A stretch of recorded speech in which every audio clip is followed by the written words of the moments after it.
I'm Lily. And I'm Jordan. And we're the Drakes. Welcome to Drake Academy.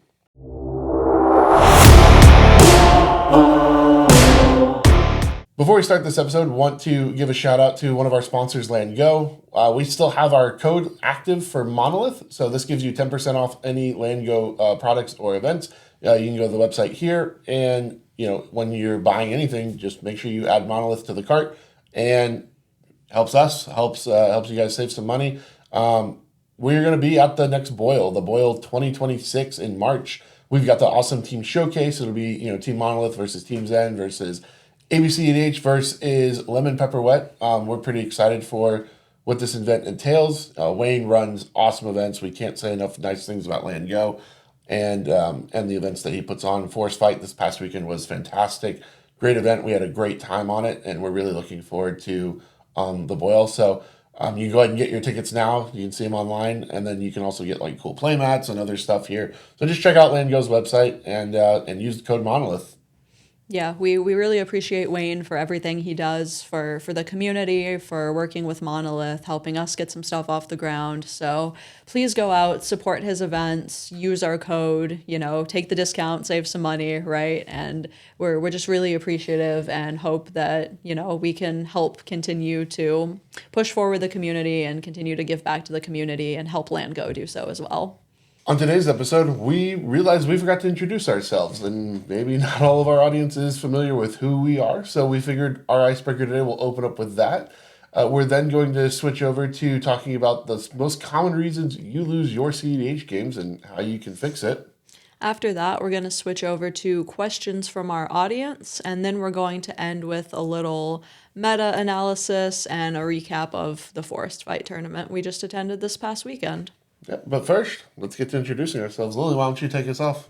Yeah, so I'm Lily Drake. I've been playing Magic since about 2022, I believe, and I've been playing competitively since about the end of 2024, with the first Boil being my first large event. I think part of that comment asked what keeps us coming back to Magic, and I really enjoy the competitive aspect of it. I enjoy the variance, never knowing what's going to come out of a particular pod, even with the same decks. That doesn't mean you're going to see all the same cards. And I really just enjoy hanging out with people, seeing everybody at tournaments, traveling to tournaments, going to places we haven't been before.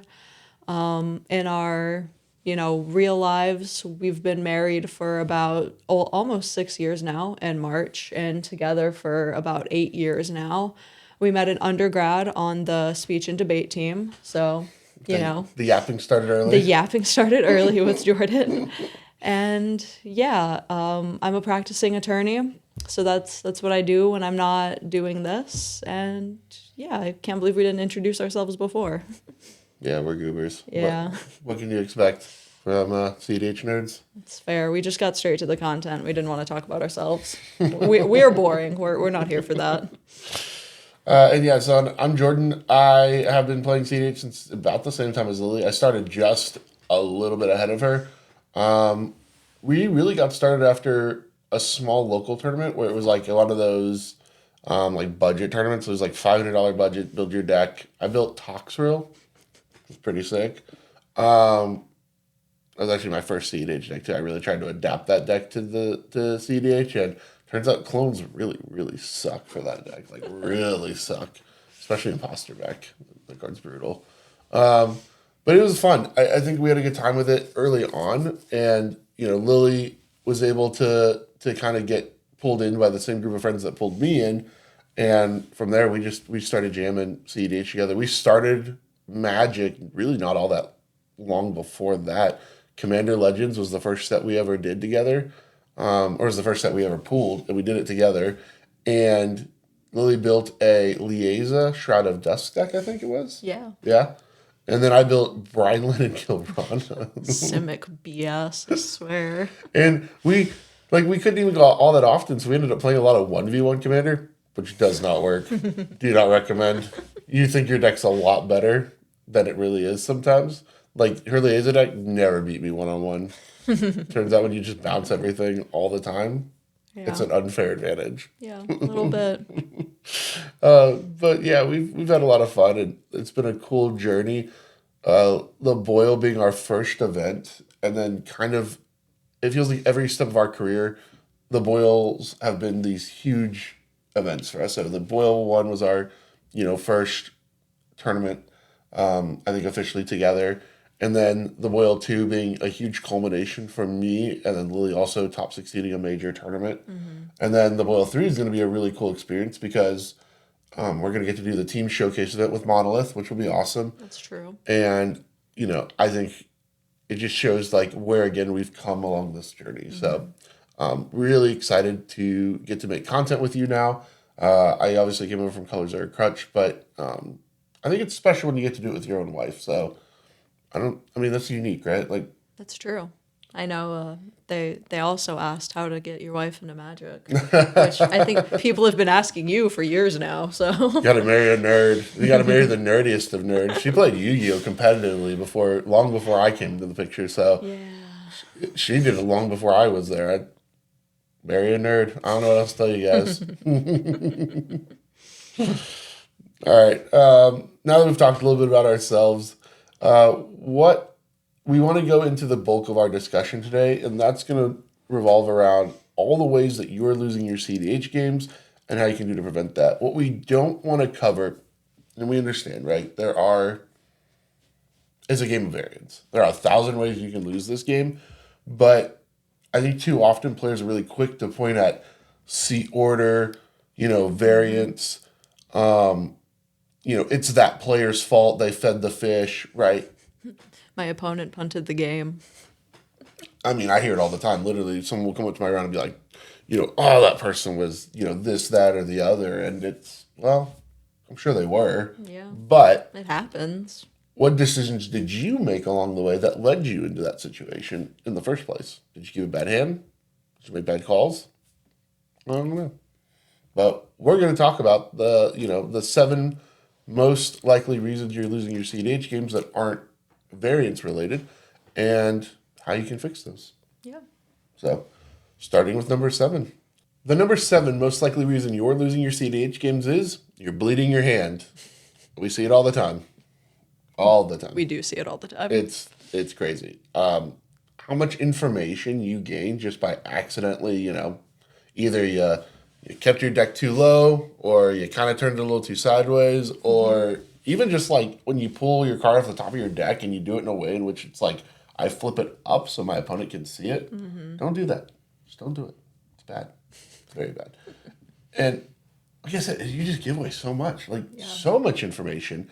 I've tried to warn people in game. Like sometimes I'm like, hey, like, bro, I can see your hand. Like, put it up. And then they're still doing it too, 30 seconds later. And I'm like, brother, we just talked about this. At that point, what you see is on them at that point. You warned them. It is. But like, I don't know, the information that you get from it is just, it's so invaluable as a player to keep this unknown, right? It's a politicking tool. It's it's your subterfuge tool. Like when people know what you're doing, whether it's the counter magic in your hand, the strategy you're probably going to open the game with or play the game with, you're giving a lot away. And I think my biggest concern when I see that is especially from a politicking standpoint, it gets really hard to politic correctly if people understand what's going on in your hand and what you're doing.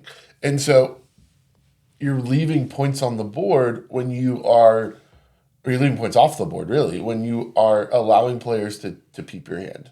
I've seen it to where it's like, I'm trying to politic something and someone's like, don't politic me, I know what you have in your hand. Or it's like, if I see your hand and you go pass on this spell and I know you're sitting on a counter spell, I'm going to be like, no, use that blah, blah, blah that I saw, right? Is that Pact of Negation or that Force of Will? It's like, or I'll pass on this. We can lose together. Yeah. I'm not going to be priority build. Yeah.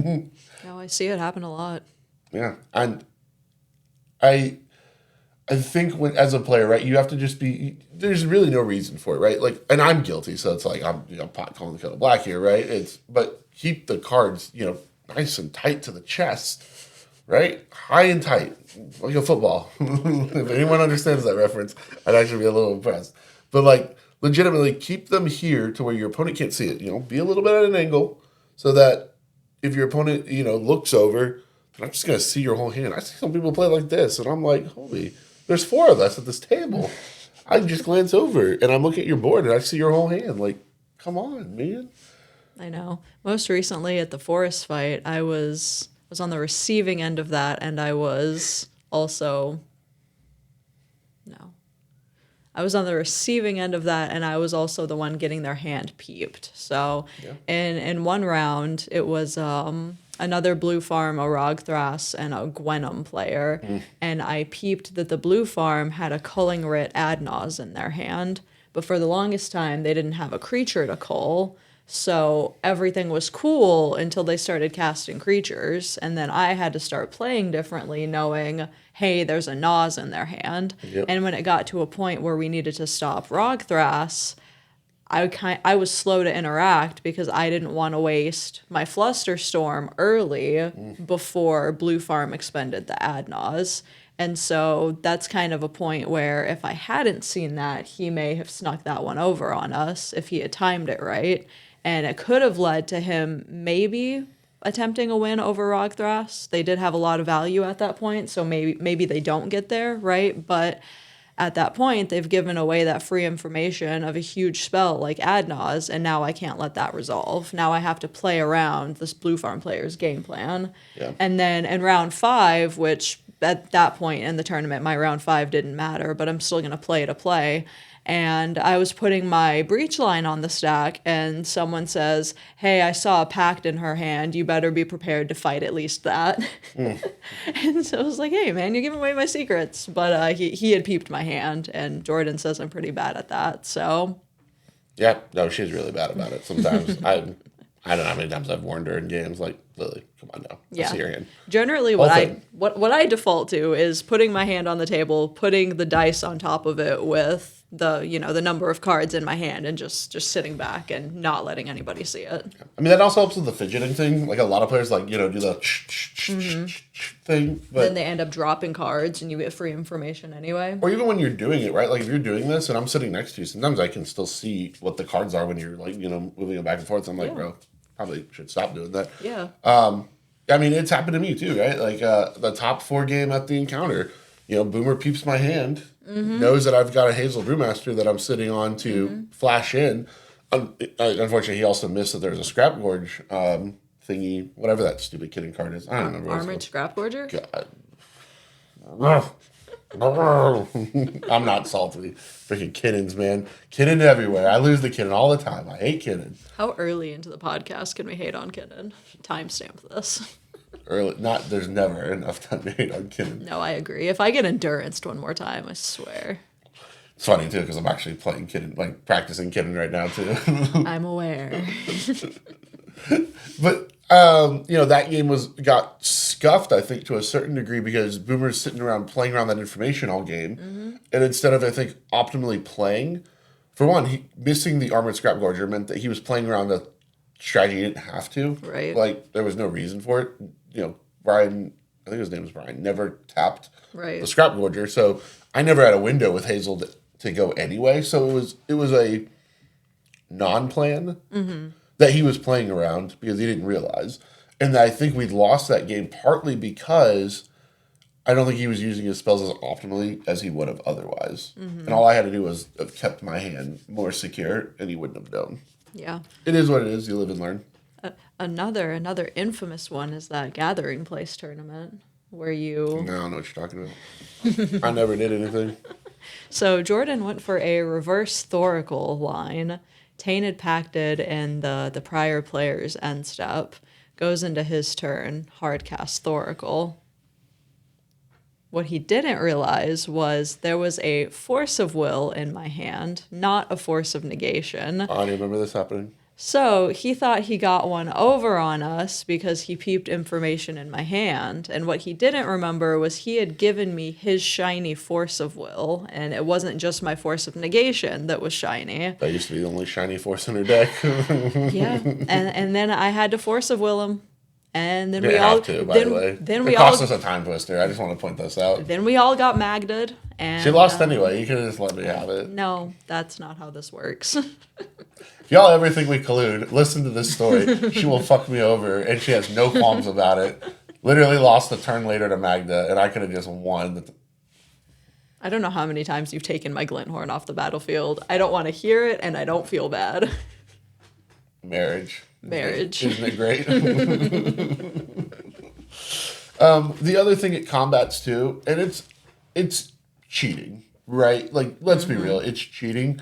But you'll see it all the time in tournaments because it's a very easy cheat that's, oh, it's an accident. Oh, I'm just stretching. But, it's my shoulder hurts a little bit. I'm like, hold on, let me do a stretch here, stretch there. I see what you got going. Now back. Yeah, Thorkel. I saw you didn't have an interaction. But you'll see it, right? The lean back, the pull my chair back out, stretch out really nicely, and they're, I'm not saying they're peeping your hand. They're peeping your hand. Sit at an angle, guys. Keep them tight, nice and tight to your chest. Keep them face down. Try not to fidget with them. That's the best way you can keep your cards secure. Yep. Yeah. All right. The number 6 reason, Lily, take us away. Number 6th most common reason we see people lose their CEDH games is the hands they're keeping. Your mulligan decisions in game going to make and break what you were able to do, right? When you are mulliganing for whatever strategy it is, you are looking at how much agency you are potentially going to have in that game. Now, as we talked about it in the prior episode, right? Mulliganing with a plan, kind of having an idea of what your deck seeks to resolve, how fast it can resolve it, and the best way to get to that point. So when you're looking at these mulligan decisions, especially in tournaments, you have to assess, what are my opponents doing, right? What am I doing, and how can I get there relative to when am I going to have to deal with a threat to them, right? It's kind of that calculus that's never ending and that changes throughout the game as you draw more cards. But I think we see this a lot where people will come to us talking about losing their games, and eventually it gets to, well, what hand did you keep? Yeah. Well, I didn't keep any interaction. Yeah, that's the blue farm player's problem. That's somebody else's problem. Greedy. That's why you're losing so many of your games. You're leaving points on the table just by not going down to that second 7 to 6, sometimes even to 5, right? Sometimes players are hesitant to mulligan low. They'll keep an okay 7, maybe it plays a game of Magic, or we hear the infamous, well, if I just top deck a land, if I just top deck a land, it'll be all right. If I top deck a mana rock, it'll be all right. And if we're already justifying, if I top deck X, that we're already losing the game, right? If we're starting our mulligan decisions with, well, I need this one hyper specific card or piece of mana in this situation, we're already behind the 8 ball before your opponents have even played anything. Yeah, no, it's all the time. We hear it all the time. Yeah. And it's not just, keeping a good hand. It's keeping the right hand for the right situation. There's an infamous example I always go to on these situations. Marnie's Calgar. The deck thrives on Smothering Tithe. The deck needs Smothering Tithe. It's its best card by far, bar none. Turn 2 Smothering Tithe in a vacuum, if you're mulliganing, very hard to not keep. But you know what time you probably should not keep that? If it's the only card in your hand that really plays the game, you have no interaction, you're in seat 2, and Sproul's in seat 1. Can you be greedy? Maybe. Probably shouldn't, though, because all I kept was a Fierce, and the other player in the pod didn't keep shit. So, that turn 2 Smothering Tithe, I'm sure felt great. They made like 15 treasures. Raul won. Probably didn't actually feel that great when it was all said and done. They're like, I literally was like, oh, you have all these treasures. What do you have to do with it? Show me their hand. Nothing. It's like land, something that wasn't going to help. And then, they needed Marnie. They needed a turn 3. Right. But that's the point is getting to turn 2 already. Yeah, turn 2 is a privilege already, as it is. Right. Like, there's a world in which that Smothering Tithe never landed. Hayward was rolling out a slow Raul that game. Yeah. And if they wheel early, bye-bye Tithe, bye-bye game plan, right? Like, It's a hand, and I think that's the issue when you're doing mulligan decisions, and when you're doing like the mulligans in In seed order? well, not just in seed order, but you're doing them in the Mox field. I don't think you always get all the context that exists. Like we use the Eldrazi .dev trainer tool because it at least gives you context with what you're mulliganing against. So like I know if there's a Rog sign in seat 1, I have to have interaction. Like there's just no world around that. Yeah. Or I have to really, really hope or bank on my opponents being the responsible ones. If no one's responsible, this is how these turbo decks win. If no one's responsible, they just go for it. And you're just like, oh man. You're like, oh, my turn 2 Mystic Study looks so great. If you don't get a turn 2. Oh, dang it, that's a necro. Oh, now we've lost. How did this happen? You're like, well, that was a turn 2 Necro from seat 1 Rockside. Here's my turn 2 Mystic Study. Great. Yeah. Great. Fantastic, buddy. Congratulations. You lost. No, I've been guilty of this myself, especially on mulligans to 4 and 5, staring down turbo decks. That's different, right? If you're going low, and this is something we always say, you can't cut off your nose to spite your face, right? Like you have to play the game. Yeah. Yes, I can counter you, and unless the objective of this game is to just draw because I went too low or I'm in a bad seat and I went low, then it's like, okay, maybe I keep just a couple pieces of interaction and hope I find the nexus point of like, oh, we draw now, right? Yeah. Like I've had to do that. I did that with a pact like a couple tournaments ago where I literally went super low, saw the pact negation, said, "Oh, I guess we're drawing." waited, and I was like, "Oh, sick! This is working." And I was like, "I know this." I was like, "Guys, I know this sucks, but hate to be this guy, but we're drawing this game right now." I was like, either we draw or we lose. Like, where's everyone at with this? Yeah. No, that just happened to me at Forest Fight, ironically, in my pod with TK. So it was Ral, Kinnan, me, TK, and seat 4 on Rogsai. And the Kinnan player looks to me and he says, "Yeah, I can trust you for interaction." And I said, "Yeah, you can trust me for interaction for one of the turbo decks. However, if I don't have backup, I can't interact with all of them. So either this is going to create a window for Rogsai or it's going to create a window for Ral. And either way, you and I can't be greedy here." And so he ended up mulliganing his first 7. I think he kept a reasonable second 7. I did the same where I was able to kind of leave up mana and leave up interaction throughout the whole time. So I'm always threatening Ral or Rogsai, whoever blinks first.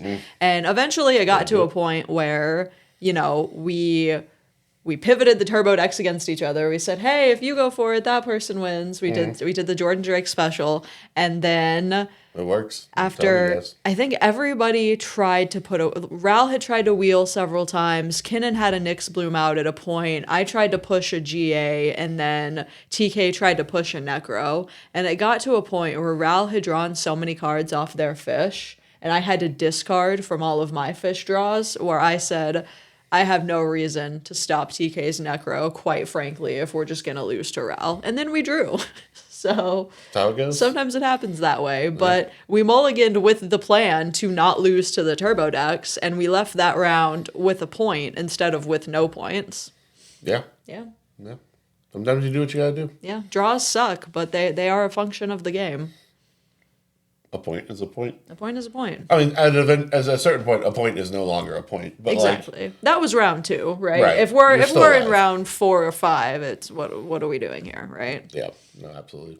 The number 5 most common reason you're losing your CEDH games is you're missing your window. You're not exploiting your window of opportunity. So we talked about this a lot in the last episode. What is the so-called window theory?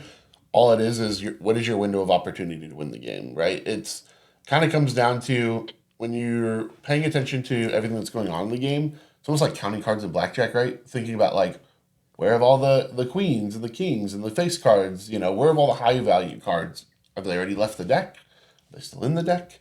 What is my likelihood that they're going to hit that when they flip it?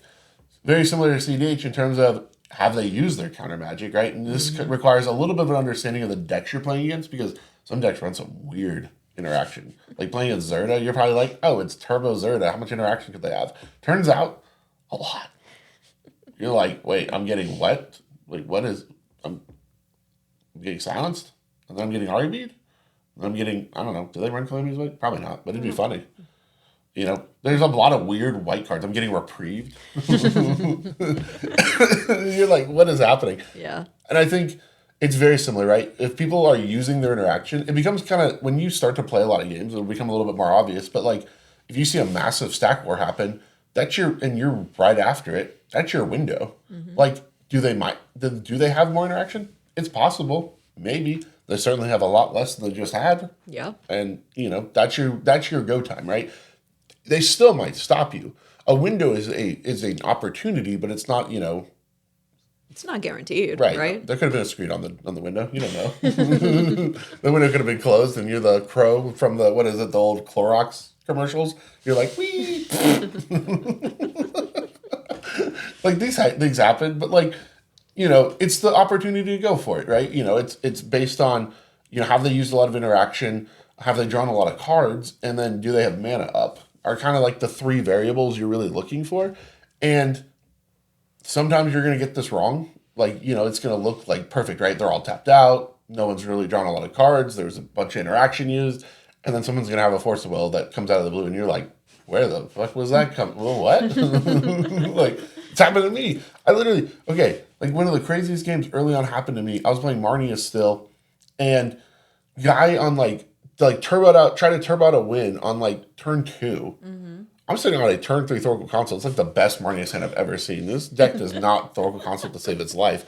And I'm sitting there like, okay, this is pretty sick. And this guy went down to he had like 4 cards in hand or 5 cards in hand. And, you know, he forced some negs. This guy, so now he's down to 3. And I'm like, oh, hot. Like, I've got it. Like, we're golden. You know, throw down the Thoracle, do the Demigod.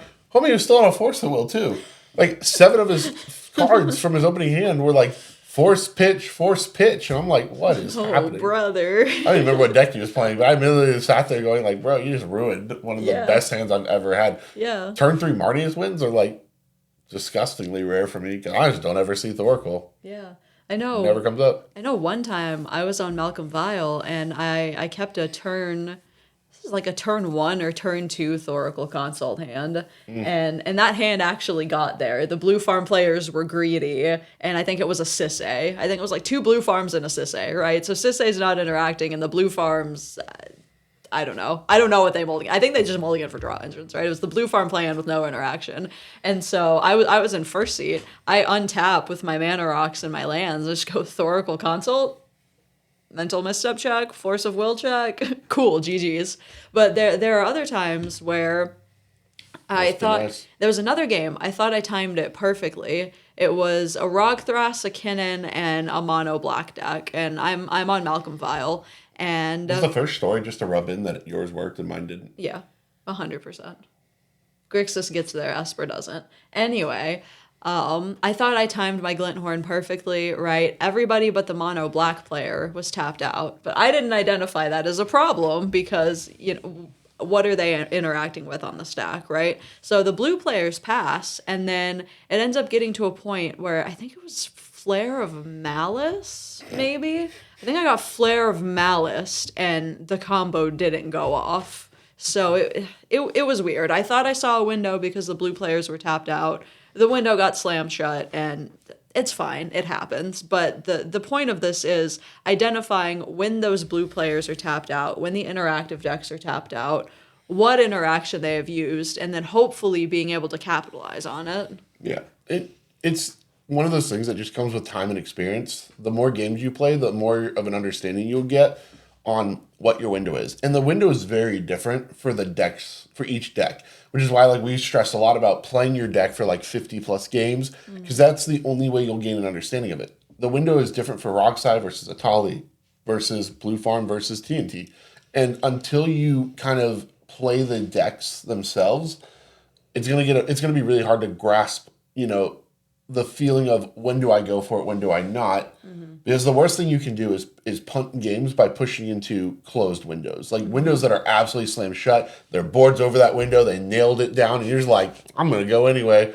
And then, you know, you wonder why you're losing, and it's because of those situations, right? Like if I push into 3 fishes, Why? Chances are you're not going to get there. Right, right. You have to either wait for things to settle and clear, or you have to wait for somebody else to make the mistake of pushing Yep. and taking advantage of that window, or you have to have pieces that let you push through. For example, in TNT, we have Oculus, which is a huge card for letting us push through those clogged up board Not states. the No, Oculus. but it's real, right? Because if I'm putting like Abolisher and Ranger Captain and Voice of Victory face down, and I just flip them special action them face up, you don't get to respond. That's the magical, like, perfect It's 10 happened, out though. of 10 scenario for Oculus. I don't think I've ever seen you flip a Grand Abolisher. I haven't ever flipped a Grand Abolisher, Yeah. but I have flipped a Voice of Victory. Okay. Fair enough. Like Fair one enough. time, but it has happened. But like Blue Farm runs the Cavern of Souls for its Grand Abolisher and Voice of Victory. And it's the same thing, right? Those are cards that let you push through things and like I'm gonna slam the door shut. Same with Squelcher now. Yeah, Can't be countered. Lets you push through a lot. yeah, exactly. It's funny because I didn't see a lot of Sculpture this past weekend. Me either. But I think it's a card that like lets you get through clogged board states and lets it to where people can't just sit around all day against red decks. Like eventually, They're gonna press the issue. right, and then that's either where you have to remove it, take advantage of it by going on top, or do something else that lets you kind of gain an advantage over a card like that. But turbo decks try to get under the stack, these big stacks happening, or these big like value engine decks from developing. That's their window to go for it. If someone develops turn one, your window it already closed a little bit, right? And now you're gonna have to either decide, do you have the pieces to push through that, or are you going to be in a situation where you're just feeding them a win? Yeah. And it's really context dependent. It's also dependent on the deck you're against. Like some decks really struggle to convert a big hand into like playable cards. Like TNT can sometimes do that, where it's like, unless I have the very specific setup and it usually involves Cradle, it's really hard for me to turn like if I get a glut of 15 cards. Yeah. And I figured this out during the Invitational with Wondering, like, sometimes if I get like just a massive glut of cards, I can't actually readily convert them all that easily because I don't run a lot of mana rocks. Yeah. And like dorks are slower.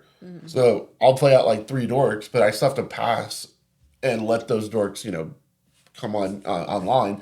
And then I can start to like really dump my hand. But I'm probably going to end up discarding cards more than likely. Then at that point you lose to Blue Farm. Yeah. Yeah, we'll get into that, I'm sure, at some point. So, yeah, just, be really careful with how you're pushing into your windows, and you'll probably find a little bit more success that way. Yeah.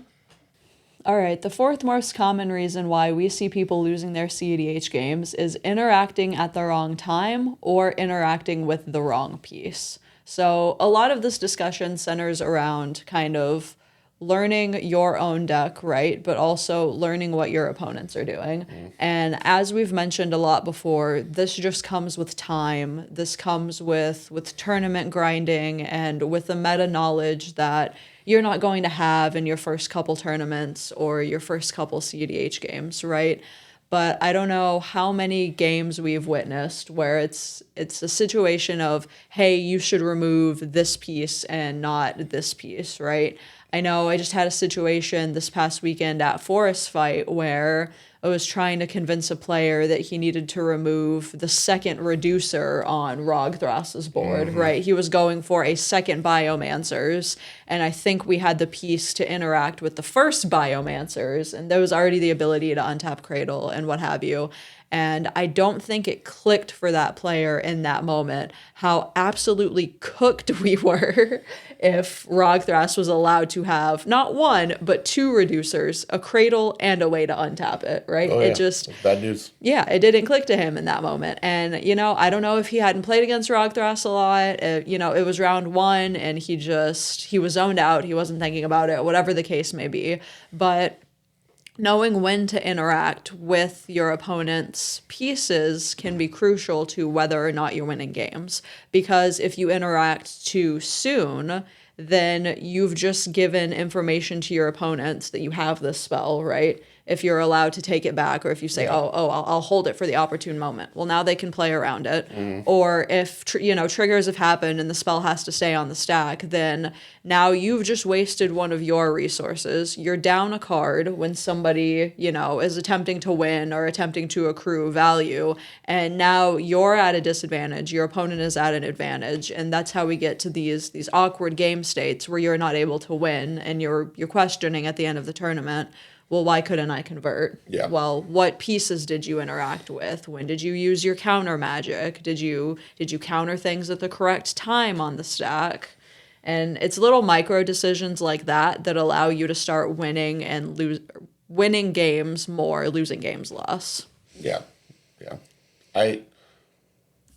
We talk a lot. We've talked a lot about on this show, like kind of in our early episode, that there are opportune moments to interact with certain cards with certain decks. So I think last time we were talking about, like, we've talked about on my old channel, Colors Are a Crutch, sometimes you counter the engine. You hear it a lot. A lot of players will say, don't counter engines, counter wins. But sometimes, like, the engines are the wins. Well, sometimes it is, right? Yeah. Certain decks, it's like, if I don't counter your engine, I will just lose. Honestly, like, countering draws in Kinnan right now might be the play, because most of those decks are just going to copy them, 10 times over. Yeah. And if you can get the table to agree to leave your own off the board and drown Kinnan in, not being able to do much with their cards, you kind of get into a position where it's like, okay, maybe we're in a better spot. But if you if you let them have risk study and then you let them have a second and a third and a fourth, and then a fish and then a second fish, right? It's like, what are we doing here? We're losing. Yeah. We're actively losing on board. Yeah, it's like, even if they haven't found the exact card that says I win the game, I make infinite mana, they're going to. Yeah. And that's the point that we're trying to make is, I've seen it online especially, where it's like, oh, you countered my draw engine and then you lost. Yeah, but I was going to lose anyway, right? Like, if I give you the draw engine and then you drop the win that you already had, like, I was probably losing regardless. Yeah. Like, Ristic Study is never a card that I want to see land, unless it's against a turbo deck and the player's in, like, seat 4, so I have time to also respond to them drawing a ton of cards. Yeah. It's still not something I want to see, because if they push into it, then I probably still just lose. Like, it's rough. It's a rough spot to be in. And a lot of times you have to be really careful about what you're interacting with, because some pieces are more important than others in specific scenarios. And so I'll give you, like, a great example here. This past weekend at Forest Fight in my top 16, the Tivit player force of willed my Derevi. Big mistake, because at that moment we were locked under a curse totem. That Derevi wasn't, and I was post combat. That Derevi wasn't doing actually that much. Yeah. Like, he was going to untap one land, and it would have been I don't even think it would have been a Cradle. I think Cradle was already untapped, and I wasn't going to tap it because I didn't have anything to use that mana for. So, probably just untap a blue land at that point. You just try to interact. I mean, I don't think it would have mattered. Like, Yeah. legitimately, there was nothing that functionally would have changed in that turn by the Derevi coming in and untapping something. Yeah. You weren't winning. No, not even close. And even if I was, it wasn't like I had Cloud Affairs or Emil on the board. Right. Or, sorry, I guess it's just Emil at that point. Like, you have time to still counter the Emil, Right. if that's this concern. But even then, there's still the Curse Totem. So, like, That's a case where there's no reason to counter the engine, Right. right? It's not like you're dropping the Ristic Study and they're about to push and they want to get rid of the Ristic Study. especially in a world in which he knows he's going to push win on his turn, which is what he did, and he didn't get there. And, I mean, that Force of Will probably would have been invaluable to his game plan at that point. Yeah. When he did it, I was even like, oh, okay, I'm fine with you Force of Willing. Like, you lost your best counter spell, and I'm losing a pretty subpar draw engine right now. Not even draw engine, mana engine, I guess. Like, You had Timna. A little bit of a draw engine. yeah, sure. But in his world, right, I don't even get that turn. Like, No, I'm yeah. Force of Willing, making sure I don't even get that turn. Yeah. So I thought it's that kind of play, right? Is Derevi scary? 100%. Is it worth Force of Willing in some scenarios? 100%. Definitely, for sure. Was it worth Force of Willing in that situation? No. And if he had held on to it and he was really gung-ho on countering a draw engine, I believe Waffle dropped his fish on that He turn could've prior. Force of Will the fish, he's in a lot better position to win. I think he does win. Yeah, 100%. probably. Like, I think there's no question he just beats Waffle. Because Yeah. even if he doesn't get there on that turn, because we have just enough interaction to stop him. Waffle isn't fed at that point. He likely gets another turn. Exactly. And then wins Yeah. probably pretty handedly at that point. Yeah. Because I don't think I still could have pushed win. Having used my pact, I'm still in the same boat of I'm just not enough mana to finish the lines. And he probably had enough interaction for you, of like niche things like the Turned subtlety out he he was did. talking about. The fortification, Yeah. the subtlety, The chain of vapor probably comes out against you at that point. right? Like, yeah, I think I think that one play really loses him the game. And again, not counting the draw engine should the fight probably should have started on Waffle's draw engine, because now it's like, okay, if all the interaction goes out now, especially from Evan, now I don't have to worry about it going into my turn. Or it's like I have significantly less interaction that I have to worry about. It's like, and that's where the meta analysis comes into it, right? It's, does Jordan potentially see one more card off a Timna trigger having a Derevi? Yes. Is Jordan likely to draw interaction? Your deck's not the most interactive, right? Maybe you will, maybe you won't. However, you look at Waffle's list, which is meant to resolve a draw engine, clone said draw engine, counter what you're doing. Oh, now I win. He is much more terrifying with a draw engine than Jordan is with a Derevi post-combat. Yeah. Not even getting the Timna trigger off of it quite yet. Yeah, and it's a lot easier to talk about this in hindsight, but even in the moment, I was like, man, I think I would have counted that. Because it's like, you're on One Ring with 4. Like, you counted that fish. You're golden. Yeah, you're going. He's done in the... Like, he's done. What is he going to do? Yeah.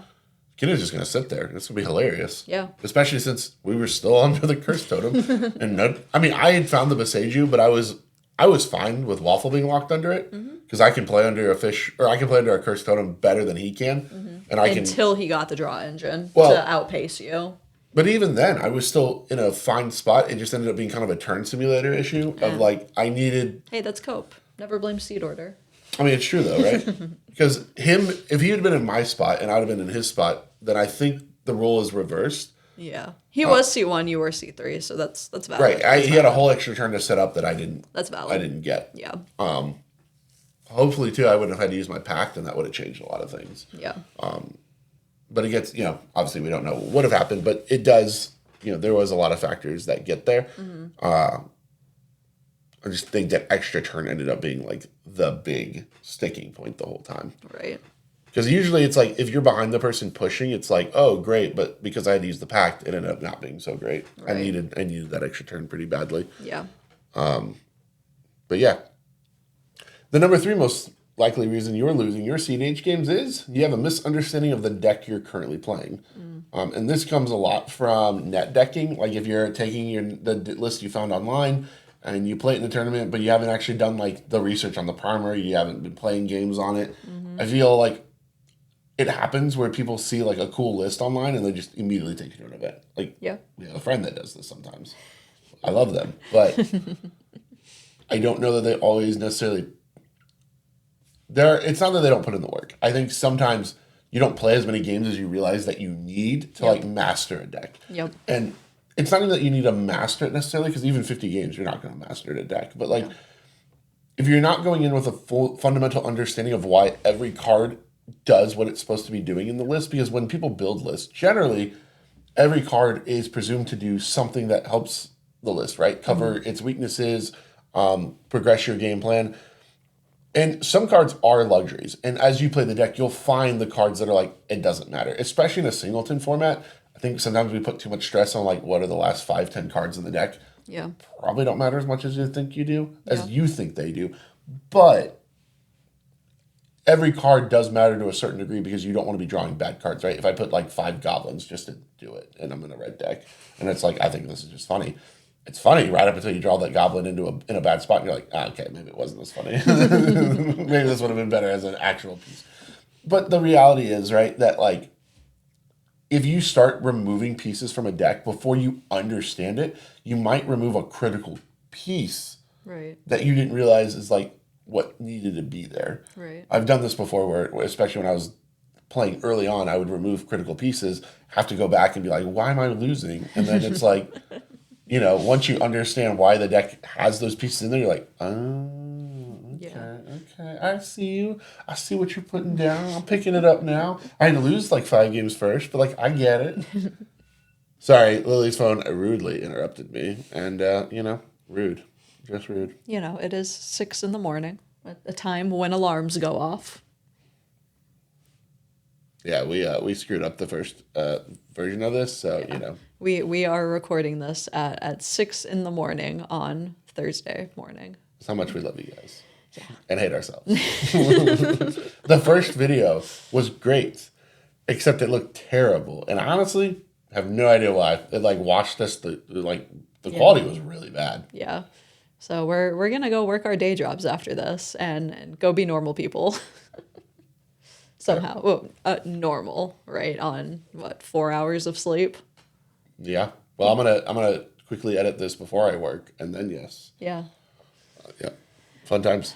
But yeah, so I think like back to the discussion, there's a fundamental misunderstanding, I think, sometimes when you're picking up these net decks and you're trying to play them and you haven't put in the time. And I think it's causing players to lose games. And I think it's like there's a frustration that exists, and we'll talk about it later actually, because we got a question about it. But I see players will sometimes be like, I'm losing on blue farm, and how is this happening? Probably because you just saw a list online, grabbed it because it's the best deck in the format, and then you didn't actually practice it. You can't just pick up a deck and be great with it. Yeah. No one is that good. I'm sorry. Like, I played so many tournament games at this point. I still, like, I have a Kinnan list that I'm currently, tinkering with, and I still am not ready to take it to a tournament because I don't feel like I've mastered the lines, that I have an understanding of what every card in the deck is doing. Like, Right. it's my own personal build, and I built this deck from the ground up, but, like, there's still a lot that I'm trying to, like, figure out. And, like, especially when you're working on new builds or you're trying, like, something different, sometimes it just takes time, and you shouldn't, unless you're okay with it. Like, sometimes it's like, I'm going to show up to a tournament, I know I'm going to lose, and as long as you're mentally okay with that, it's fine. Some players are not, right? Some players take every loss very personally, and it could be a hard hit. I'm one of those people. Like, every loss hurts. I try to do better about it, but, sometimes you're just sitting there afterwards like, how did I lose? Yeah. Scrubbing out hits different. No, it doesn't hit different. It hits hard. Like a rock. Yeah. It right to my really chest. does. I think the best example of this was when I was still tinkering with the untested pirate farm shenanigans. And I took it to that tournament in Virginia because I just wanted to play Malcolm Vile. I think this was mid bar prep for me personally. I just wanted to be on a deck that I was comfortable with, but I'll be honest, my brain was fried, right? And we added a bunch of dragons to the list. That's like the whole untested part of it. So it's the Niv Mizzets, the Vivi Curiosity package, and Hoarding Broodlord. And I got to a point in one of my games where I'm trying to execute a Hoarding Broodlord line in time with the stacks piece out, and I mistimed my attempted bounce of the stacks piece, and there was still another piece out that was locking me out. So I'm trying to execute this Hoarding Broodlord line in these absolutely terrible circumstances when I've never executed a Hoarding Broodlord line at a tournament game. Or in a practice game. I just never executed the line, right? I goldfished it, but it was different under a stacks piece. I did the thing everybody does where I saw the hand on Moxfield. I resolved the hand on Moxfield. I said, oh, cool, Hoarding Broodlord saw in half hour. All right, sick, we win the game. And never considered it under actual, game settings where there are other people's pieces stopping me. And so I think we ended up drawing because it was in time. Did draw. Yeah. We did draw that game. Jordan was standing there questioning. It was so painful to watch. I couldn't look at him. I was just go over there. Don't look at me. Don't talk to me. Yeah, I walked away. I literally watched it for like a few minutes, gave Lily a look like, what are you doing? And then walked away. I was like, oh God, like. Yeah, and this is a deck that I am pretty familiar with, right? Like Malcolm Vile had been my baby for the past year and a half before that. This isn't even me trying to bring some deck that I've never played before. So I can't imagine bringing a whole new color identity, whole new commander, and trying to execute those lines under tournament pressures. I remember at Royal Rumble, I just grabbed like a variation of a couple different Kinnan lists, mashed them together, and ran it in the Redemption just because I was like, man, TNT sucks now. And people were convincing me to go try Kinnan. Yeah. I got destroyed. It was ugly. Yeah. Talk about like just a bad weekend, right? And you're like, man, I scrubbed out of the Redemption event too. This sucks. Right, like the whole trip up to Boston was terrible. And I think this tournament's cursed, by the way. Royal Rumble is just cursed for us. I agree. I don't think our Royal Rumble experience will be much different this time around. I don't think we're going this time. So I don't know. Royal Rumble's cursed for us. The first time we had it was a pain in the ass to get up there. Yep. We nearly didn't make it. Yep. And then we got in at like 3 a.m, and I was still dog tired when we got scrubbed out the next day because we had zero sleep, wondering why we're losing games. I mean, I was punting games that like I would cleanly have won, I think, most of the time. Like, Yeah. I know team. I was keeping bad hands. Oh yeah, I know TNT like like crazy, and I was still losing games where it's like I had massive advantages, and I'd make one misplay, and I'm like, we're done. And then it's like, yeah, and then taking Kid into the redemption, and it was like a mixture of like Wounded's list and Waffles list, and it wasn't working, and obviously it wasn't working. They're like two very different lists. Make them kiss. They were not kissing. They were not. Turns out, actually, they are very not. They're not compatible. And I'm just like, I remember just sitting there afterwards, and then we got sick on the way back. Like, I'm miserable thinking about the tournament. Influenza A immediately after we landed, absolutely diabolical. I thought we were dying. You were. I'm convinced. I was like, man. Yeah, it was rough out here. Be widowed at, what was I, 31? Yeah. You lose your wife that plays Magic. No. Had the Holy Grail, lost it. Okay, let's not go that far. You're cool. You're not that cool. Crazy. And now this year, the Royal Rumble being potentially like the greatest snowstorm of all time. It's like, allegedly. It remains to be seen on that. Tournament is cursed for us. I'm convinced. Even if we try to go up there, I'm just gonna scrub out again. So maybe no, that's the thing. I feel like I'm gonna lose every game. The vibe is already off. The vibe is off. We got sidetracked. We did get sidetracked. Anyway, back to the point. The point being, it's you're already under difficult circumstances in a tournament. Don't make them harder on yourself by picking up a deck and not fully understanding it, and then taking it to an event and then getting frustrated because you're running, one of the best decks, but you didn't actually take the time to figure out all the lines and figure out how those lines play under adverse circumstances. And how do you actually navigate stacks, and how do you navigate with this deck in particular, tricky board states, right? It's easy to goldfish on Moxfield. It's a lot harder to play the games live. And like we're going to stretch it 50 games. Really, really hone in on 50 games, because I feel like that's what gives you like a good feel for a deck. All right, do we want to move on to number 3? Number 2. Lily can't count. She can't count. I'm telling you guys, she can't count. Number 2. Look up Dyscalculia. She can't count. Bro, it's 6 in the fucking morning. She's scared of numbers. Neurotypical people can't do this. I can do. I've done it just fine this whole time. She can't count. He's not neurotypical. She can't count. I'm stand by it. He can't handle textures. Damn right. Eat a potato, Jordan. I can. Not willingly, unless it's mashed. Eat lumpy mashed potatoes. Tell me how that makes you feel. How does that make anyone feel? I feel like that's just a bad time for anybody. Some people love chunky mashed potatoes. Ugh. Who are those people? Neurotypical. Shut up. I'm not autistic, okay? All right. The second most common reason we see people losing their CEDH games is over-politicking or under-politicking. And both of these things are two sides of the same political coin, right? There is a very fine line that you have to strike as a player in a game where you're revealing information oftentimes to not lose the game, right? Because this is typically when we see people passing cards back and forth and figuring out what they have.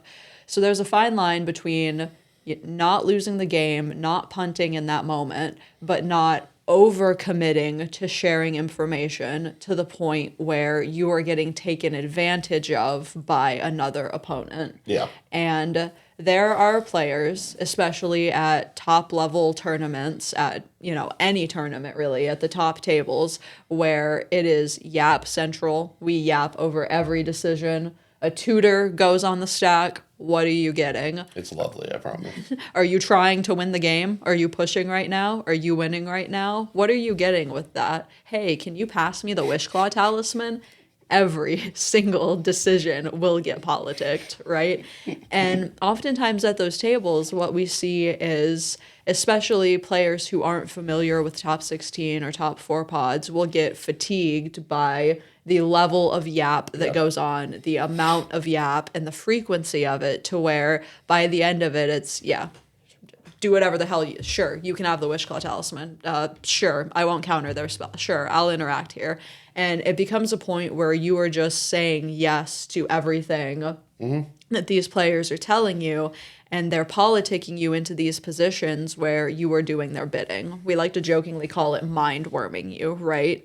And then there's the other side of the coin where you look to somebody for information. Maybe something scary goes on the stack. You're trying not to lose. You say, hey, what do you have? I don't care to politic. Do what you're going to do. All right, well, that doesn't help me with the threat at hand. You may only have very specific interaction, and do what you're going to do doesn't help you in that moment.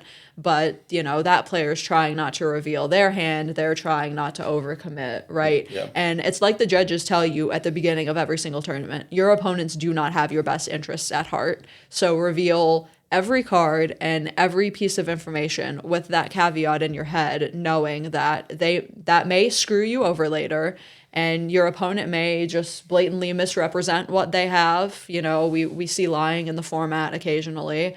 And so just be very careful with over politicking and over committing to it, and under politicking and not revealing enough, which ultimately can lead to your losses. Yeah, there's a fine balance that exists, and you have to really walk that fine line. One of the reasons CEDH is so great is because of the politicking element. I think for a lot of us, it's like that weird mix of poker elements mixed with Magic that make the game really dynamic and interesting, and like the politicking can go into that. But there's a line that you have to really walk with, like where you're at with it, to make sure that you're not being the guy at the table who's making everyone miserable, or the person at the table, really, right? That's making everyone miserable because you're politicking over every damn decision that goes on in the game. But also, you can't be the person that's going to be a statue. The game requires you to have some kind of conversation, unless you're running a deck that's like, hey guys, I just want to be clear from the beginning, I don't interact. I don't have an interaction. Yeah. I've seen these decks. They do exist. You don't have to yap if you're on Atali. Sometimes you do. Dino? I've seen some yapping from Atali players. Like, I think it's at the end of the day, there's never a good reason to not at least speak up at some points and just make your opinion heard. Don't, you don't have to be a stick in the mud and just sit there and do nothing. Right. And I think the biggest issue is when I see a lot of politicking, it does feel like players will just give in to the heavy yapper, right? They'll just listen to whatever they do. There is a psychology behind this, by the way. I just want to be very clear to people at home. If the person that is the heavy yapper will usually throw out a question early, and you'll notice it. It'll be something innocuous that's like easy to agree with. And it's not even something that you like really start to think about till later. But there's a psychology behind it. And I'm not saying people are doing this on purpose, but maybe they are, right? If you've read How to Make Friends and Be an Agreeable Person or whatever it is by that old businessman, I think it was Carnegie. A lot of this is in that book. I have not read that book in years, so I'm sorry if I'm butchering everything here. But the idea here is like to be agreeable, to get people to agree with you. You kind of want people to start saying yes early to things that they would have said yes to anyway. The idea then goes, and again, I'm butchering the crap out of this, so I apologize if you're reading this and you're majoring in psychology and you're like, God damn, Jordan, what are you talking about? So I'm sorry. But the idea is, the basic premise of the idea is like, if I start agreeing with you early on, I will agree with you later on as well. So like you start with little things that grow into bigger things. And, I'm saying, oh yeah, cool. Like, yeah, that's cool. Or, they're like asking me a question. I'm like, yeah, sure. Or if it's like, whatever it is. I can't even think of a good example right now. But like, I've seen it a lot where like they're friendly and they're just chatting and they're like, oh, how is this? And like, oh, that's cool. Like, don't you agree? And you're like, yeah, of course. And then all of a sudden they're like, all right, now you should do this instead. And you're like, yeah. And you're like, why am I saying yes to this? Like, it's objectively bad for me. And I think it's because you were agreeing early on, and this person seems like, oh, they're so friendly and agreeable, and I like them. Yeah. And of course I want to listen to what they say. No, you don't. No, you do not. I promise you don't. They don't have your best interest at mind, like Lily said. They're here to manipulate you. If you take away nothing else from this, if I just rambled and you're like, I have no idea what you're talking about, take this away. They want to screw you over in this game. They do. 100%. They're here to take your money. Think about it that way. Every time they open their mouth, it's not in your best interest. That includes if it's They coming from being me. Jordan as well. I don't know how many I'm the times exception to this rule. I've Okay? seen this man mind worm people. That's not true. I've never done this. I have seen, yeah, I don't get it. I don't get how he just kind of yaps people into taking favorable game actions. It's because The amount of BS I've seen this man get away with. No. She's trying to gaslight you guys now. She accuses me of gaslighting because she gaslights. Sure. Be Everybody clear about drop your Jordan Drake story in the comments. Let's hear it. They're all going to be great. You guys are going to be like, I love Jordan. He's so awesome. I played great games. He's so agreeable. I say yes to him all the time. That's not going to happen. I don't believe this at all. I don't believe this at all. Anyway, No. drop your Jordan Drake story in the comments. What do you... If you've been personally victimized by Jordan Drake, call 1-800. I will take your case. Whose side are you on? I don't know. The side of chaos. Okay. The side that lets my Glenhorn resolve. Never. There's no side that allows that to happen. In all seriousness, even if it comes from us, you always have to think, what angle are we playing on, right? What are we getting out of a deal? If I ask you to do something, why? What is to my benefit? So like, for example, this past weekend, I asked the player to not bounce a Tivit. It was from another Tivit player. It was the Tulane had a phantasmal image cloning that Tivit. Evan Waffle was attempting to convince him to bounce that Tivit. From that player's perspective, you have to think about all the variables that go into it. If I'm asking you not to bounce it because I think we're going to need that Tulane player's Tivit later, that probably means that there's a couple things that I'm kind of giving away with that information. One, that I can no longer win on my turn. If I can win, I'm fine with that Tivit being bounced because that's one less thing that I have to worry about later. I don't anticipate that ever even coming up, right? But if I'm saying, hey, I think you should not bounce his Tivit, well, then I'm imagining a world in where that's going to come up, right? And him having extra resources, probably not bad if we're going to go up against a Kinnan with 30 freaking cards in hand, right? Instead, he does go ahead and bounce the Tivit because he used Chain of Vapor on, and it was a Phantasmal image. He just sacks it, right? I guess bounce is not the right word. He just sacks it. But, thinking about what does Evan get out of this? Well, this is less resources that Evan now has to worry about. And understanding, like, when you're being politicked, really kind of understanding why I'm asking you to do this or why the person is asking you to do what you're doing. And think about the angle that they're playing on, right? Sometimes it's, hey, if you go, I'm just worried we're going to lose.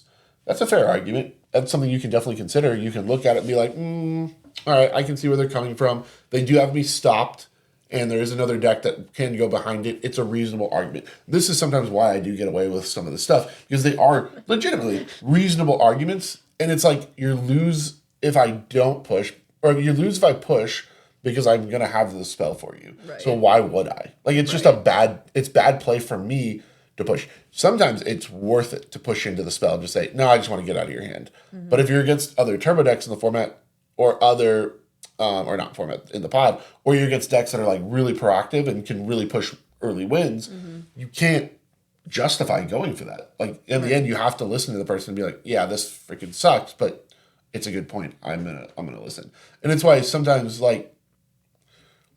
people overpolitic everything because they feel like if they give even an inch, they lose all their agency in the game, which is why certain people will talk, right? And that's how we have 11-hour games. It's because people are scared to not shut up and lose agency. But I promise you, I don't really even yap all that much. Like, I still do talk, right? There are times, though, where I'm not going to really say much unless I feel like I think things need to be said. Yeah. Most of the time, I think a lot of the politicking is dumb, right? But, like, here's a great example. And I think, again, it goes back to the psychology of it. If you swing, like, your creature at somebody and they're not a deck that cares about their life, but then they start politicking over losing life, who cares? Like, dude, just take your damage. Like, why are we politicking over this? Like, right? But then people will argue about it. And honestly, I think it comes back to the psychology of, if I can get you to not swing at me, I can probably get you to not counter my Ristic Study. Use your interaction before I have to use mine. Do other deplorable things that make me lose the game. At the end of the day, that's all it is, right? It's a lot of psychology that goes behind this, I think. And I'm not a psychologist, and I didn't major in psychology, but I have read enough books to where it's like, I know if someone's talking to me in CEDH, it's bullshit. I don't care what you have to say. Yeah. I do care. Psychology or not, right? I do care, but I don't care at the same time. Yeah, you have to understand that everything has an angle. Even if you don't know what that angle is, you're not going to have perfect information until the end, if at all, if you guys even talk about it, right? So Yep. just understanding you have to do what's best for you, and that's not overcommitting to table politics. Oftentimes it's not yapping about every decision. That's, in the long run of if you're playing a top 16 or top 4 game, right? Yapping about every decision probably isn't going to help you. People are going to become less agreeable over time. It becomes diminishing returns because it's just, Depends on the person. I want to get out of this pod. I don't want to hear the politicking anymore. So I think it truly depends on the person. Yeah, Like, I think some people, they can politic till the crows come home and it works every time. And that's fair. I think, especially if you're newer to a top 16, top 4 pod, it like really works even more because players that are newer there get nervous. That's and they fair. don't want to make mistakes. So they start listening to players that they perceive as more experienced. But again, and I'm the same way. I do not have your best interest at mind when we play CEDH together. I'm sorry. You guys are awesome. He doesn't. But I don't even have Lily's. I've No. beaten Lily like a drum multiple times in CEDH, and I'm happy about it every single time. Yeah, I've also beaten him. No, I'm not happy about that one. She one time said to me, "Oh, I'm gonna start farming you for Elo now," and I was like, Man, I never lived this one down. I was like, Ever really? since I called him Really? an Elo farm, he's like, How now I rude. can't I'm let your you beat husband. me. I am your husband, and I got called an Elo farm. What the fuck was that? You have frequently joked that we are not married in the game of Magic, We're not. so When I sit down in a pod, you are enemy number one. yeah, you're my Elo farm when we sit down in a pod.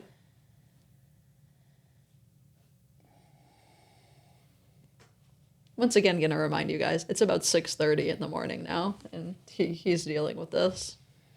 I'm up way too early. It was nonsense. And I still have to edit this video. And I'm getting called an No. Elo farm and editor. I have more wins against Lily. I just want to point this out. Oh. So much for an Elo farm. What's your Elo right now? Like 150? Elo's a joke, by the way. Like Elo is a sham. It really doesn't matter. No, it's the dumbest system of all time. I promise you. If someone talks about you and talks about their Elo and says, you can't don't talk to me unless your Elo is better than mine. Your Elo can tank or rise week to week. Like it's really not that deep. Yeah, I was literally at number 3 with like a 1982 Elo, and now that Elo is like 25th. I think I was in the 70s, didn't play a tournament, and got bumped down to the 80s or 90s. Yeah. For not even losing a game. So Well, everyone jumped you. Yeah. Yeah, suck it, nerd.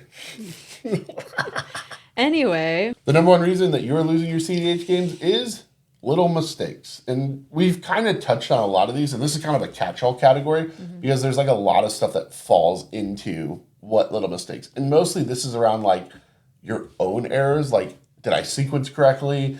Did I play the right cards that I needed to? Big sneeze. Big sneeze. I'm going to leave that in. Did I, I think this is the hardest category to analyze correctly because sometimes it's not always obvious where you messed up when you were like doing things. I think back a lot though, like the greatest example I have is I was playing Najila and I lost a game. It was actually a win-in and it was for like a crap load of money. It was GalaxyCon and they were giving like oodles of money. 5K. It was insane. Yeah. And I literally forgot to put the Enlightened Tutor on the stack. And I had my Najila, Samut out, and all I needed to do was or maybe it was a Vamp Tutor, sorry. And from there, I was going to be able to cast Revi, and I had enough to like pay for multiple more combats. Like I had the perfect setup. All I had to do was cast the freaking Tutor, and I didn't do it, and I didn't find the win. Right. And it was so frustrating because I forgot to cast it, and that one sequencing error screwed me. Absolutely screwed me. Did not make top 16. Did not get the oodles of money. No, the same thing happened to me. It was a win-in at the Land Go Open in Nashville back last May. And I think there were 7 rounds, and I got to a point where I needed to win 6 and 7 to get in because if you know me, I'm the queen of the winning in. I don't know how I always put myself in these situations, but I put myself where I need to win the last 2 rounds. So I won round 6. Going into round 7, it got to a point where the blue farm player was trying to win on their turn. I was set up to win on top. Everybody expended everything on the blue farm player. I tried to execute a flash win. I don't know if I had an Adnaz or a Necro. There was some reason I had a lot of cards in hand, right? And I had a One Ring as well. And so I'm looking at a top deck tutor in my hand, and I'm thinking, okay, how can I get there with this? And I still had the One Ring, and I tapped the One Ring too early while I'm looking at the top deck tutor. And the 4 cards that I had seen were inconsequential. They were lands or interaction or something. And I realized, man, I just punted this winning in that I had because of this small sequencing error, you know, and then I didn't end up top 16ing that event, right? And it's another tournament where it's like, oh man, I didn't convert. What went wrong? Well, you punted the game at the end. And I was well aware of it, right? This was not a what went wrong scenario. I knew it almost the second that it happened, but I couldn't take back the draws because I'd already seen information. And that's one that really haunts me because that was a completely winnable game that just went wrong based off of my own mistakes. Yeah. It's like I said, it's a really hard category for a lot of situations because like these are obvious, right? The examples we have are really obvious, but there are tons of examples where it's like I probably should have played a different card on like turn 4 and we're into turn 6 now, right? And it's when you're trying to like look back in your games and understand like, well, what went wrong, it's probably like there's certain cards I probably should have deployed differently, or if I get something countered that I really didn't need to get countered, like should I have done something a little differently? Yeah. Another great example, and this one took me a while to like kind of think back on and figure out. I was playing against a Marnius player. Actually, I think it was Boomer, funny enough. And he commandeered my turn 2 Ristic Study. But my initial plan had not been to play out a turn 2 Ristic Study. I was actually planning on slow rolling the Ristic because I felt, knowing how Marnius plays, the fact that there was also a Sisse and a Noctis in the pod, I figured, I didn't really know what Noctis did from like I don't know how that deck really operates. Like, is it a turbo deck or is it a control deck? Right. I didn't know at that time, I should say. I know now, but at the time I didn't know. So I was like kind of wary of what he was doing. The Sisse player was pushing like pretty hard to like try and win early and then wanting draw after that because it was a win in and they were done and they just wanted their extra point. And for me, initially I was like, I'll go Thrasios first, hold up the Fierce and kind of see where we're at on turn 3. But I was like, I don't know that I really want to deploy a Ristic Study because I know Marnius will just run a ton of clones and clone it. Right. So my initial thought was, that's what I'm going to do. Get to my turn, and I'm like, I'll just play the Ristic, who cares?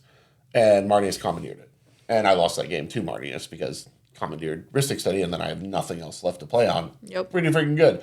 And I think back on that game a lot, and I think had I stuck to my original guns and my original gut feeling, which was I should play Thrasios first, develop the Fierce, have that online, and make sure we're good, for the rest of the game having counter magic. I think even in a world in which I play the Ristic, it gets commandeered, I Fierce it, I think I'm good at that point. Yeah. And then I think I roll to an easy, maybe not easy, but I do roll to a win. A more protected attempt, at least. I mean, if I still lose, I still lose. But like, I think in a world in which that happens, I do think I just handedly win that game at that point. Yeah. Especially for how many spells get pushed by the Sisse and Noctis player. Yeah. And I think back on like, that's one of those like little decisions where it's like, I knew what the correct decision was. Ultimately, it just, I made the wrong call in the game.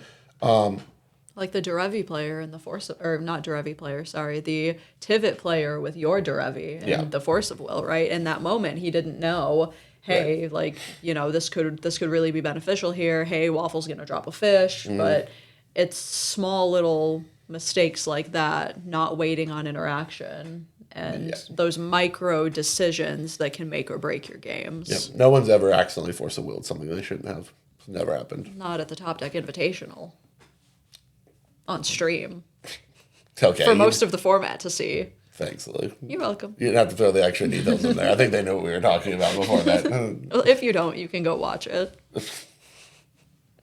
Please don't watch. My shame. Watch Jordan's Misplays live. They are live. Live for the world to see. It's okay. There's only 10,000 people watching. Yeah, we get on here and yap about this stuff because we've done it, right? Like I still do it. Yeah. I'm pretty sure. Yeah.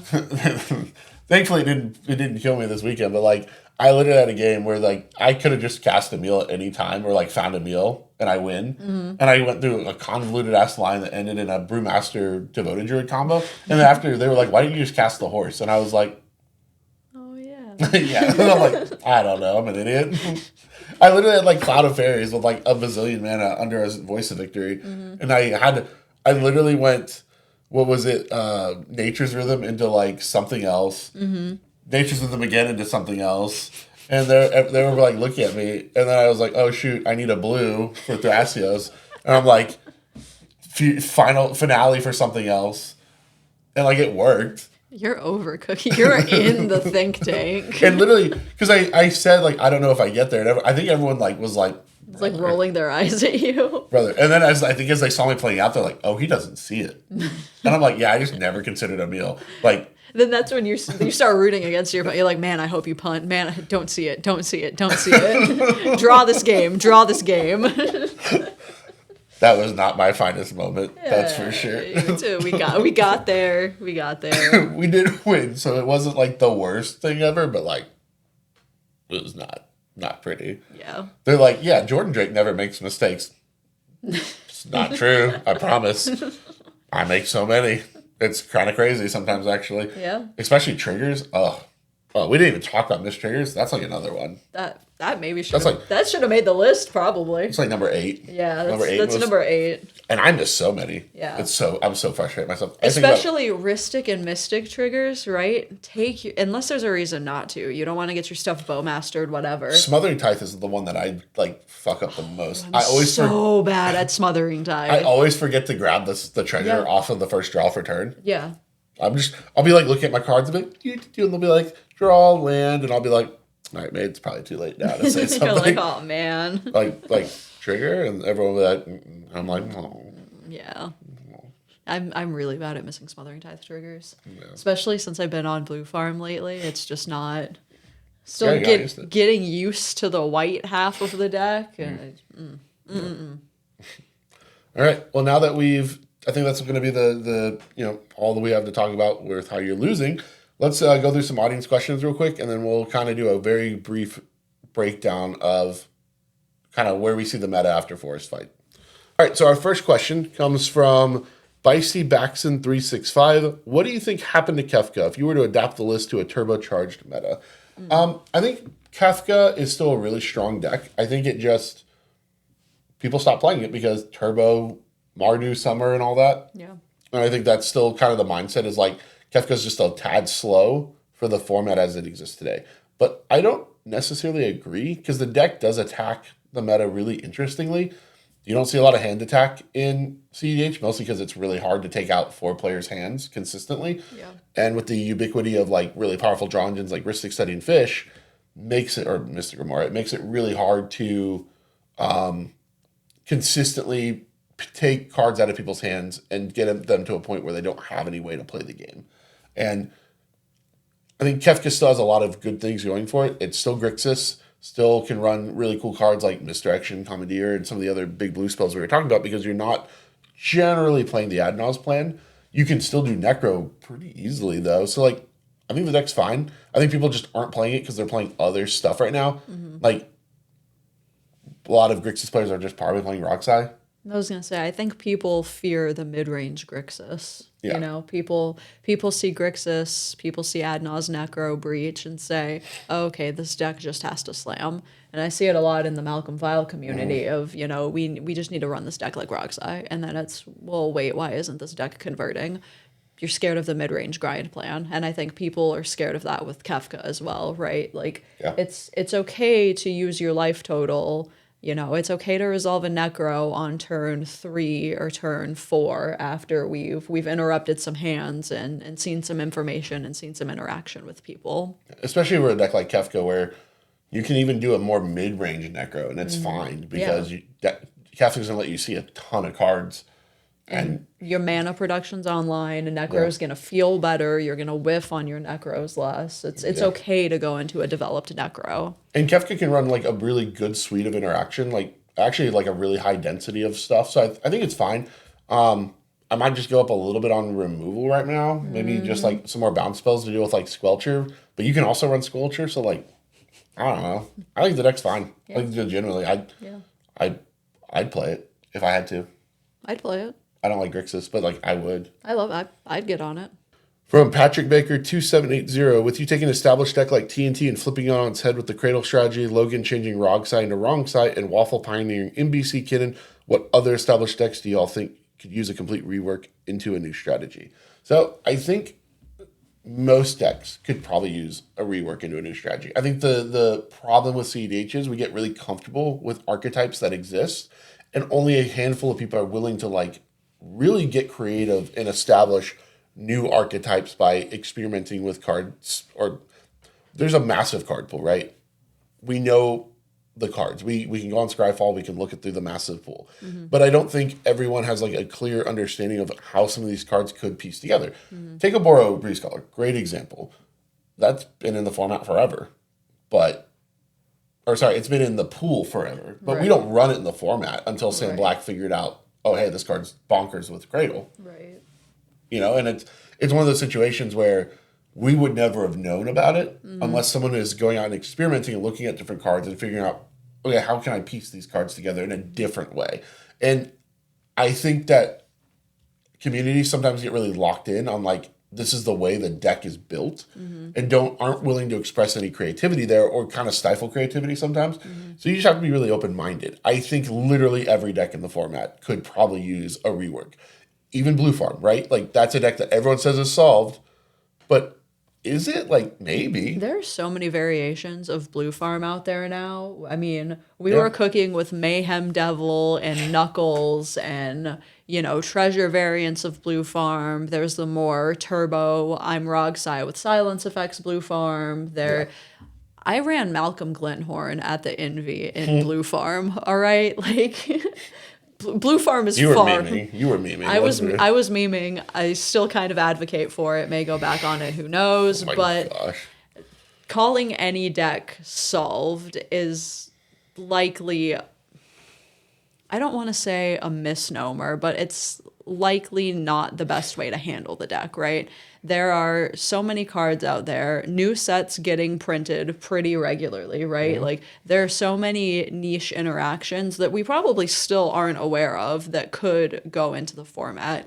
And I find a lot of the creativity getting stifled comes from net decking and comes from the groupthink of pilots just getting together and thinking, oh, okay, this is the way we do it. This is the way one player did it. This is the way we're going to do it. And we're going to net deck their list, and it is what it is. And I think if you really try to sit down and curate your own list, you'll know what's going on in the deck more because you built it, and you'll also see your win rate go up because you know what you're doing with your card pool. I mean, it's a 100-card singleton format, right? I think it'd be very presumptuous to think that we have figured out every single combination of how these cards could go together in any deck. Yep. So I really would stress you to be like, go out there and figure out what is new and unique that no one else has thought of yet. I guarantee there's something. There's probably a lot of somethings. Yeah. What are y'all's thoughts on Glenn Elendra's answer? Can't be counted. Clear the whole stack of abilities and spells from opponents only. 2 blue is kind of steep, but would be such a blowout on a multiple push stack. By Matt 21643. This is a great question, Matt. I think it's one of those situations where the card is interesting. Can't be countered. Counters spells and abilities on the stack, which is pretty hot, and makes a bunch of bodies. I was thinking for TNT, like this could be a really interesting, almost rituals type spell. The problem comes down to the cost. 4 mana is just too much. And not only that, but being double blue makes it really hard. If this was a blue and like 3 colorless, I'd actually consider it for TNT because at that point, I'm already holding up that kind of mana for a Thrasios activation anyway. Like usually when I pass turn, it's like colored source for land and then Cradle, like almost always. So like if I hold this up and then I get to just like got somebody and then I make like 8 fairies or some nonsense like that, that's awesome. But that's not usually the reality that we find ourselves in. So and I don't think a lot of the decks in the format are holding up blue, right? Like not usually. No, it's a little bit more rare. And I know sometimes Thassa's Oracle for some decks is doing a little bit too much, and that's a win condition. So Yeah. I don't know that many decks run it. I was thinking maybe Kinnan, just with the mana doubling ability, blue is a little bit easier for that deck, but they already run so many niche levels of interaction. I don't think it's an auto include. No. I think it's spice that occasional pilots may run, but it's certainly not an auto include. I think 4 mana is just asking too much for CEDH. It's just That's too so much. CEDH pilled. 4 mana is too much. 4 mana, that's where we draw the line. It is. It's so CEDH pilled, but is. I agree. I agree. And then the last question we're going to go over is, if I can't win a game with Blue Farm, should I quit CEDH asking for a friend? This is our buddy Greg. Don't quit CEDH, Greg. Stop it. The serious part of this question, I think, is, do people get really frustrated and discouraged and demoralized if they're picking up the best decks in the format, right? Blue Farm, Kinnan, and not having success with it? What I stress more than anything else is, have fun. Pick up a deck that you're actually enjoying, right? Because a lot of games are going to be frustrating. And what makes you come back over and over again is actually having a good time playing. Yeah. People give me shit about TNT. They say it's a bad deck. Sure. Whatever. I don't care. I love playing the deck. It's fun for me. Mm-hmm. I have a good time on it. I do well on it because I think part of it is I do enjoy the deck so much. Right. I've tried Blue Farm.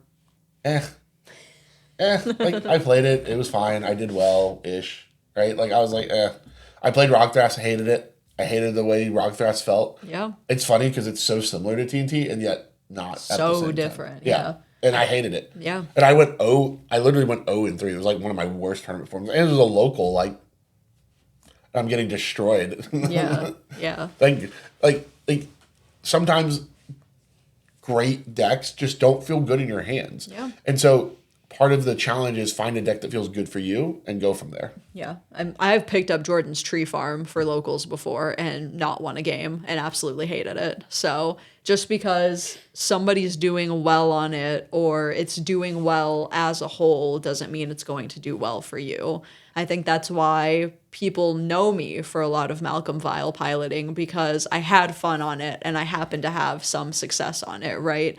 Because I enjoyed what I was doing with the list, because I enjoyed the play patterns. And that's really what it is. You know, I don't know how many people have come to us saying, well, I hate the play patterns of Blue Farm, but I'm on Blue Farm. Okay, then what this is why you're losing games, right? You hate the play patterns, you don't enjoy what you're doing, maybe you don't know the lines the best because you don't like the lines, and then we wonder why we're not winning. And so it comes down to just knowing what kind of player you are, knowing where you want to sit at a table, turbo, mid-range, etc., and just playing what you love. Yeah. Yeah. I 100% agree. All right, so the last part of today is we're going to go do just a quick breakdown of the meta that we saw. I'm not going to get into like specifics of decks, just really talk about like, you know, how turbo-y it felt. Yeah, like overarching trends. And it was fast. Very fast. It was very turbo-pilled. I think a lot of Raoul, a lot of Roxai. Roxai didn't convert, but it did. There was a lot of it. Yep. A lot of Rockthras. So much Rockthras. Rockthras and Kinnan. Green was really, really dominant. Very dominant. As expected, right? As we clocked in our last episode, we surmised this might happen. Green Rockthras especially got so many tools, right? They got the Sculpture, they got Vibrance, they got Formidable Speaker. Yep. They've got some other weird cards that some people were running. Like, there's a lot of stuff that is out there that I think people wanted to test them, and Rockthras was probably the best deck to test in. Rockthras didn't convert super well, which is interesting. I only saw one Rockthras player the whole time, and I was able to still get the win. So like, the deck is still strong, but I don't think it feels like it's not insanely good like I might have initially thought it would be. Yeah. But it probably just needs more time and more testing. We'll see. Like, remains to be seen for sure. I think as more Rockthras players are playing, it'll be interesting. Yeah. Kinnan was especially frustrating. I think all my Kinnan games were just like... Kinnan is always frustrating. What are you talking about? Kinnan felt like a nightmare. It did. It always does. I'm on the Banneristic train just because of that deck. Legitimately. I hate the play pattern of that deck of just like copy. It's gotten out of hand. That's valid. Like, every Kinnan I play now is the exact same experience of like, I'm just going to copy Ristic Study 1,000 times. That's valid. It's obnoxious, and it plays into the Blue Farm meta well, and I think So we didn't see a lot of Blue Farm converting at this tournament. And I think if Blue Farm starts taking a downturn, right, and there's less draw engines to copy, that strategy will slowly leave the format. I don't think it will, though, because every deck plays Ristic Study that basically can, and they're all going to drop early Ristic Studies if they can. And as long as one person does it, Like Rogthras, for example, they don't need to drop a Ristic Study. well, that's why I've also been wondering if like Ristic is just better to leave the format, right? It slows down the dominance of Blue Farm. It, you know, does it open other decks up to being like too dominant though? I think that's the concern because then do Grixis shells just fall apart without it? I don't know. I'm not Right. I'm not that smart, but Right. I do, when I look at the meta, I just look at Kinnan specifically and how obnoxious that play pattern is. Because even if they don't win, they always draw games out. Because when you're playing on that kind of level of like, I'm just going to copy, you just can't finish games. There's so many damn triggers that go on the stack every single time. And I've hit time. I literally was walking around. I was telling people I have a new theory. And there's two reasons people go to time. And it's either, there's a Kinnan in the pod. Almost every time I see someone go to time, there's a Kinnan there or there's a Boomer in the pod. And by Boomer, I literally mean Michael Harris out of North Carolina. Because that motherfucker yaps all the time. Name dropping's crazy. He knows it too. And I think everyone who plays with it knows it. He will yap and yap and yap, and that game will never end. And so, it's not just Boomer, right? It's heavy yappers. But like, those are the two groups. And sometimes the heavy yappers are the Kinnan players, so then it makes it even worse, right? Where it's like, God, dude, just let me play the game. Like, yes, I heard your 5 freaking Ristic triggers. Draw your 5 cards. Let me freaking cast my spell. That's the thing. I don't know that taking Ristic out of the format solves the issue. It probably doesn't. Then they're cloning fish, right? Are we taking out anything that they can clone at this point? Any feasible value? I have long said, I argue this. Clones are bad. They're bad for the format. Yep. I don't like the fact that, for one, it's one color only gets access to the clones, and it like covers all their weaknesses. Because it's basically like, oh yeah, well, anything you do, I get to do better.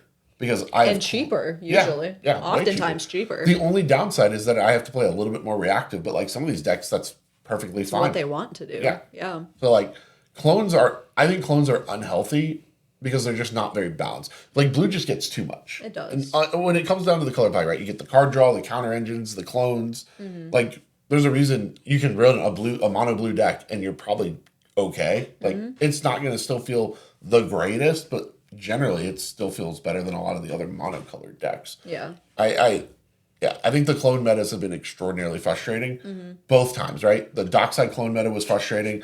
This meta is very frustrating for clones. Yeah. Bowmaster also being kind of a problem in there where that ends up being like the Clone Wars over Bowmaster. I think a common denominator of like these ridiculous games comes down to the amount of clones that exists and how bad they make games feel sometimes. Yeah.